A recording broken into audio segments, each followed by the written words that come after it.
In the blinding glare of a city where dreams are adorned with gold, a young woman named Adele, nicknamed the Queen of Light for her captivating beauty, plays a dangerous game. She believes her charm is the key to a better life, but every step in this glittering metropolis brings her closer to an abyss where shadows dance with deadly secrets.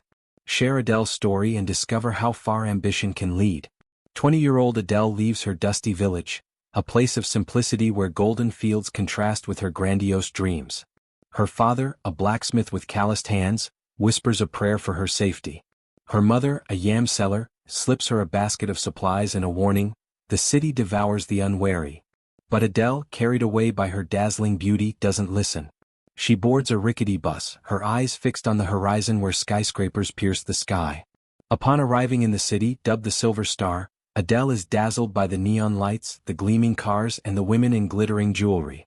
She checks into a modest hotel near the train station, takes a cold shower, and examines herself in a cracked mirror.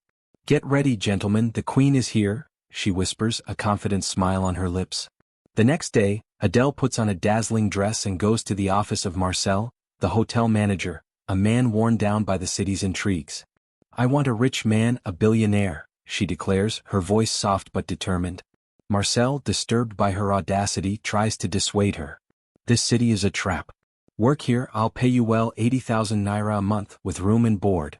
Adele politely declines. "I didn't come to clean rooms." Marcel sighs and mentions Victor, a billionaire with a mysterious fortune.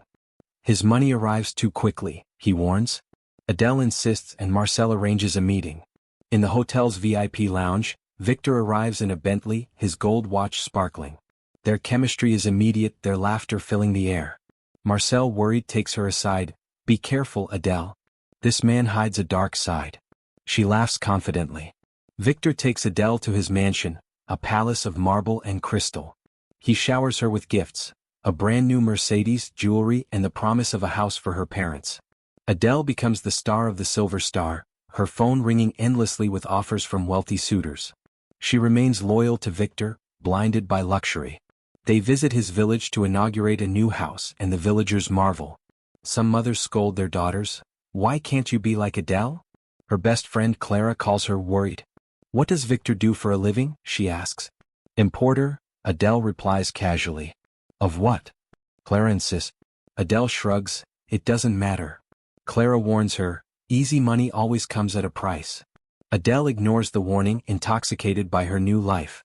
Are appearances sometimes deceiving? A year later, Adele graduates with a degree in cybersecurity, convinced her dreams have come true. But one night, in the bathroom of her mansion, she notices her used sanitary napkin is missing. The following month it happens again. The trash can is empty, impeccably cleaned. Her heart races. Victor is away, the maid on leave. Who took her blood? Memories of village tales about blood rituals haunt her. She calls Victor, who reassures her, "Our house is safe." Worried, Adele visits Marcel. "Does Victor believe in juju?" she asks. Marcel frowns. "His money comes from dark places." On a whim, Adele consults an old roadside herbalist. "Your blood is in a black pot," the woman whispers. "They control your destiny." Terrified, Adele searches the mansion at 2 a.m. and finds a black pot in a locked cellar, filled with her used towels. Victor surprises her. "You're mine, Adele." That's power. If you discovered such a terrifying secret, what would you do? Adele discovers Victor's journal, listing women who have been victims of rituals, their lives drained for his wealth. She tries to escape, but the door seems sealed by an invisible force. Her health declines, she loses weight, her features fade. The doctors find nothing. Desperate, she confronts Victor, who denies everything. He brings her back to the village, claiming to seek a spiritual solution, and gives her parents 10 million naira. Adele confesses everything to her parents, accusing Marcel of being an accomplice. They want to take action, but her health deteriorates. 5 months later, Adele, unrecognizable, dies, regretting her ambition. Her death shakes the village. With the help of community lawyers, her parents use Victor's diary to get him sentenced to life imprisonment. He is released for lack of evidence, but vows never to play matchmaker again. Victor escapes from prison, murders Adele's parents, but is recaptured and executed. Clara, now a journalist, exposes Victor's network, saving other women. The village creates a scholarship in Adele's memory, advocating education over blind ambition. Does Adele's story resonate with you? Share it to warn others. Adele's ashes should have marked the end of a tragedy, but in the Silver Star, the shadows never die. As Clara exposes Victor's network, darker secrets emerge, revealing that the dance with darkness is far from over.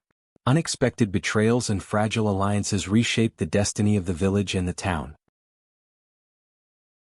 Victor, after murdering Adele's parents, is recaptured in a sordid hideout on the outskirts of the Silver Star.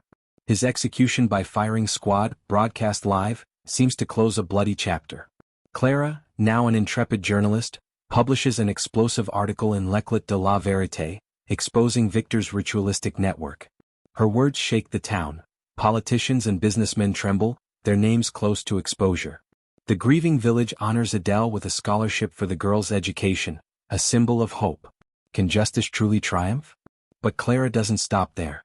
In a discreet cafe, she meets Inspector Kofi, a retired police officer who once investigated ritualistic crimes. He gives her a yellowed notebook filled with coded names and suspicious locations. Victor was just a pawn, he whispers. The Real King is still out there. Clara, her heart pounding, notes a name, Monsieur Lyon, a real estate magnate known for his charitable work. This first twist pushes her to delve deeper, despite the risks. Clara infiltrates a high society party hosted by Monsieur Lyon in a glittering skyscraper. Dressed in an elegant gown, she poses as a blogger seeking interviews. Monsieur Lyon, charismatic and imposing, greets her with a too-perfect smile. The guests, draped in luxury, ignore the murmurs of nervous waiters. A young woman, Amina, a new favorite of Monsieur Lyon, seems strangely absent. Clara, alerted, follows a trail to a private elevator leading to the upper floors. In a secret room she discovers photos of Amina, marked as next offering. A second twist emerges. Amina is alive, hidden in a hotel by a mysterious woman, Madame Rose, a former accomplice of Victor who betrayed the network out of remorse. Clara meets Madame Rose, who reveals that Monsieur Lyon leads a larger circle, using rituals to manipulate not only wealth but also political power. If you had to choose between truth and security, what would you do? Share in the comments. Clara, Madame Rose, and Amina form an uneasy alliance. Madame Rose, racked with guilt, offers compromising documents, contracts, bank transfers, and a list of missing protégés. A trembling but determined Amina recounts how she escaped a ceremony thanks to Madame Rose's intervention.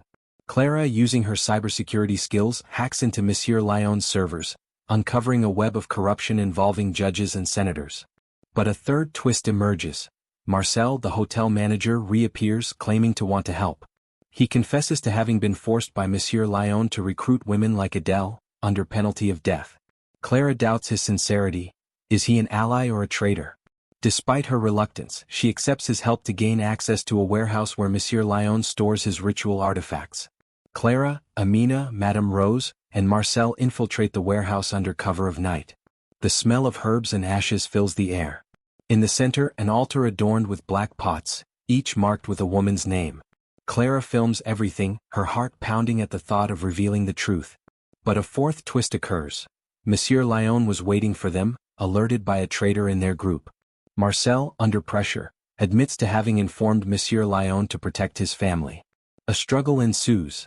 Madame Rose, in an act of redemption, sacrifices herself to allow Clara and Amina to escape with the evidence. Clara posts the video online, sparking a national scandal. Monsieur Lyon is arrested, but not before swearing revenge. You will never destroy the order. The black pots are seized, and the victims' families find a semblance of peace. Courage can change the world.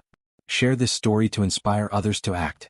The Silver Star trembles under the weight of the revelations. Clara becomes a hero but rejects the glory, preferring to create a support network for young people.